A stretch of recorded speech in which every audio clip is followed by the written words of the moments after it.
How to delete all posts on your Facebook. Hello everyone, welcome to our channel. Let's see how we can do it.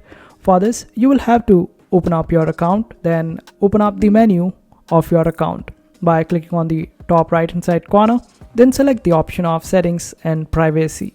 Under the activity tab, you will be able to find the option of activity log. Simply select it, then you would be able to find the option of your activity across Facebook. Simply click on it.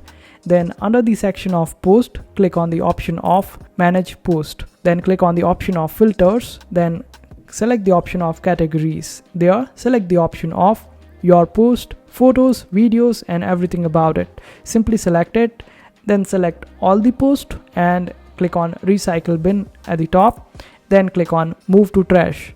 And this way you would be able to delete it.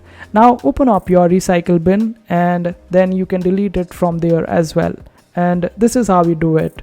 I hope this video was helpful. Make sure to hit that like button and also subscribe to our channel for more helpful videos.